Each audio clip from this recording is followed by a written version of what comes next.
Good afternoon, I'm Vashan Brown with the Midday News. A special welcome if you're watching on onespotmedia.com. The police are this afternoon appealing for eyewitnesses to come forward as they try to stop the latest upsurge of violence involving men linked to rival gangs in Mountain View, St. Andrew. The police say they're now concerned that the conflict in the area may be escalating.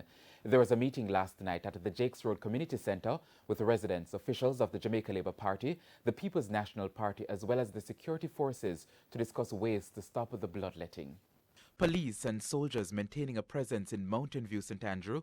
This is moments after a meeting in the community with various stakeholders on Sunday evening.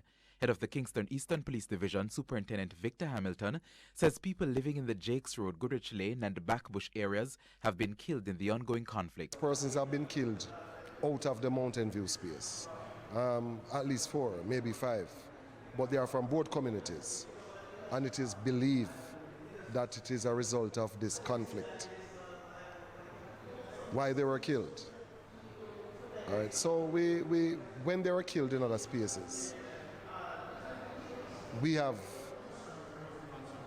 concerns. We have concerns that it is an escalation, elevation of the conflict. As they try to stop the killings, the police say they want witnesses to come forward. A lot of persons were killed in broad daylight, where this is concerned, but no one has come forward. We canvass the communities, we canvass the areas in which persons were killed, and we say, what did you see to persons? Nobody has seen anything. Even when there is an enclosed area, persons are sitting in the space, as you would have heard it. Nobody is willing to say, I saw somebody, I saw this, I saw that. One resident who spoke during the meeting said she's lost her common-law husband in the conflict. I'm stressed out. I really need this to done because the tree so far that it has lost its life for nothing. Oh no, I can't believe it. I don't know what to say to my children then. I just feel mad. So I don't know how best I can deal with it. Which the pain still, when you know the pain of a go away, but just hope it can finish. In the meantime, Councillor for the Vineyard Town Division, Andrew Swaby, says last night's meeting was the first of 3 in the community. The ideal situation, I would have wanted all members of all 3 communities in one location. But for what it's worth, it's a good start. One of the assurances I got today from the police was that they'll provide maximum patrol on Mountain View Avenue because all we know is school is opening tomorrow, and I would want to assure the residents that the police will be providing security. The persons who are being affected now are not what you might call the combatants. You have innocent people who are going about their law-abiding business and they are being targeted simply because they come from a particular area. And we can't have a country that operates this way. And I will work with the residents of the communities of which I am MP to get them to rise up and tell what they know. That's the only way. Still on crime, 3 persons have been shot and killed between yesterday and this morning in 2 separate incidents in Clarendon. Yesterday evening, a motorcycle mechanic was shot dead in Hayes. He's Stefano Frank, otherwise called Yellow. About 7:15, Mr. Frank was at his work site when explosions were heard. He was pronounced dead at hospital. And this morning, 2 men were shot and killed on a National Housing Trust site in Chateau. The deceased are liaison officer Craig Smith and laborer Bonita Williams, both said to be in their 40s. The incident happened about 5:15. It's reported that the men were at a cook shop, which Mr. Smith operated on the site, when a car drove up. 2 men alighted and shot Mr. Smith. Mr. Williams tried to escape through a window but was also shot. 2 other persons escaped injury. Now 4 people have been murdered in the parish since the start of the year. On to other news now. The Jamaica Environment Trust JET is urging the government to ensure that imported alternatives to styrofoam do not contain plastic. According to Chief Executive Officer of the Wisinco Group, Andrew Mafood, the company's search for alternatives has revealed that some alternatives are made from recyclable material but non-biodegradable and contain a compound called polypropylene. Polypropylene is a compound thermoplastic used in a variety of applications, such as packaging for consumer products and plastic parts for various sectors, including the automotive industry. While speaking on TVJ's Smile Jamaica program this morning, project coordinator at JET, Lauren Crary, raised the concern that these alternatives will enter the country to be used in the food industry. That is being made from recycled material would have had to go through certification and a rigorous process for it to be approved for use in the food industry. So I don't think that is too much of a concern, but there is a concern that people will be bringing in these single-use plastic items that are not styrofoam and not polystyrene. So that is something that we hope the government will be able to address, because that isn't a viable alternative to the styrofoam. In the meantime, Ms. Query said JET will be carrying out its own public education campaign on the styrofoam ban starting this month. We are starting with our road tour at the end of this month, and it just focuses on restaurants in Kingston and Montego Bay. So that's where we are starting our efforts. But we really want to keep up the messaging and kind of sustain the public education and increase the awareness. Yeah. And it's now time for a break, but stay with us. More stories right after these messages. Welcome back. Thank you so much for staying with us. Continuing the news now. Former Chief Medical Officer Dr. Winston Delahaye is set to represent the People's National Party in the constituency of St. Catherine East Central in the next general election. The seat is currently held by the Jamaica Labour Party's Alanda Terrelong. When contacted by our news centre last night, Dr. Delahaye confirmed that he will be on the PNP's list of candidates. I am in fact a candidate representing the PNP East Central St. Catherine, making my entry into representational politics here. Dr. Delahaye said he has already started campaigning. We come to take it, as we say locally. We recognize there's a significant amount of work to be done. We have an excellent team in place, and we're completing that, adding to that with other persons. And we've hit the ground running. All of this really came about within the last week. Already we're on the ground, have a system in place, and in fact we're sending a clear message we're come to take the seat. Dr. Delahaye is currently Deputy Dean of the Faculty of Medical Sciences at the University of the West Indies, Mona campus. There's to be a renewed focus on strengthening motorcycle regulations in Jamaica. This as experts say motorcyclists are the leading category of fatal road incidents. The move comes amid growing concerns about rising road fatalities. TVJ's Giovanni Dennis has this report. Yen is synonymous with motorbikes in Jamaica. They are cheap, easy to obtain, and fashionable among young male riders. But they are presenting a monumental mayhem for road safety officials. We need to get them wearing their helmets. We need to get them in wearing better gear. We hear about motorcyclists who have fallen off their bikes, motorcyclists or been hit down, and they're wearing sandals.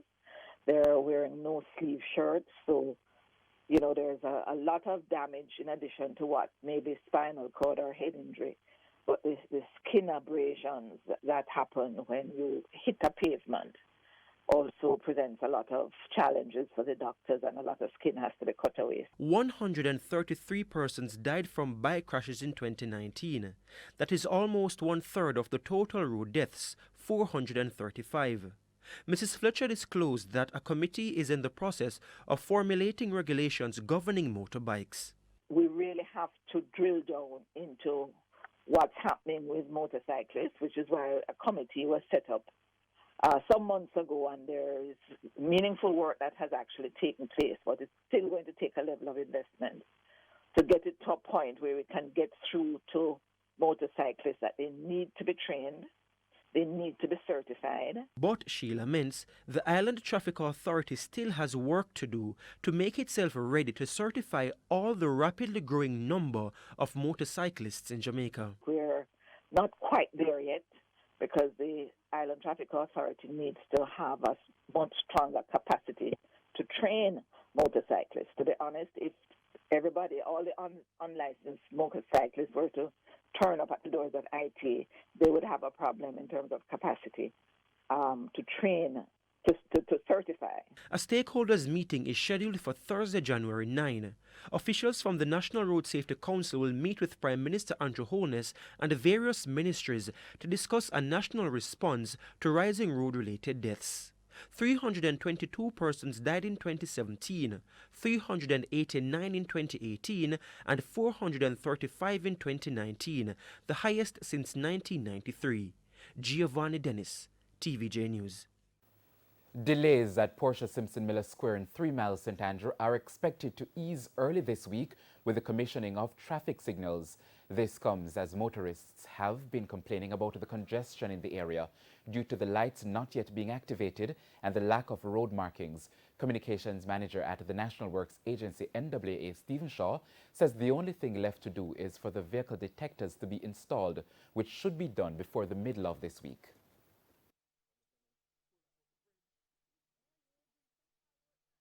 We expect that this activity will be completed by sometime tomorrow.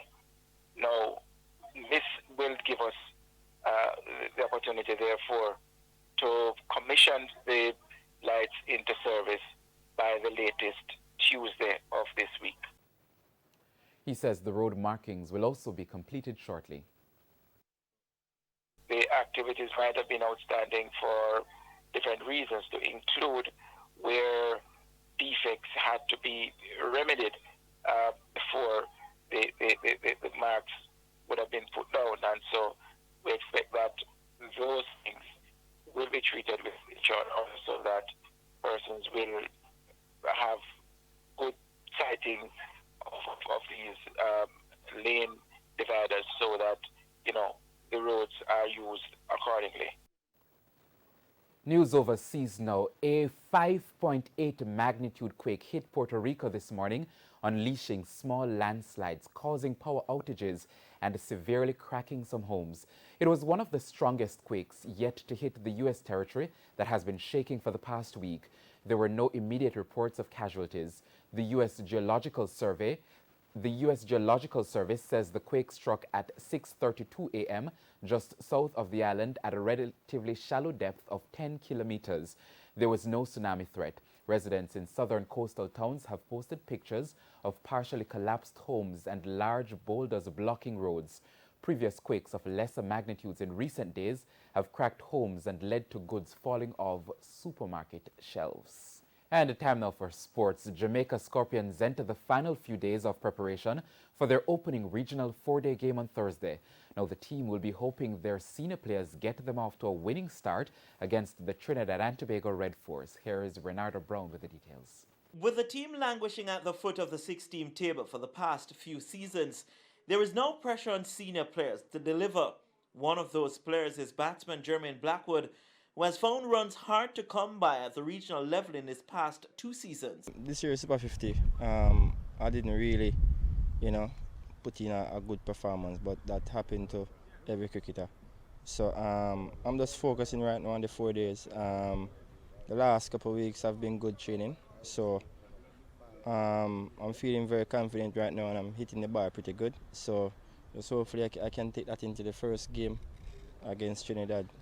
Because I'm looking to get some really big score this year. The team will once again have pacer Marquina Midley in their ranks, and he's expected to form a bowling partnership with Derval Green, who is considered a big part of the team's bowling unit. It's always a pleasure having Marquina around. He's that kind of person. He's very energetic. He has good skills, and his potential is, unlimited. So it's obviously great to have him back. The Pride would have basically thought that it's a loss. For them not having him back with them, because he took maybe like about 20-something wickets last season, so his value and his capability. The Scorpion squad will depart the island for Trinidad and Tobago on Monday. Renardo Brown for TVJ Sports. And that's the Midday News. I'm Vashon Brown. Don't forget to join us at 7 for a primetime news package. On behalf of the news, sports and production teams, have a good afternoon and a great week.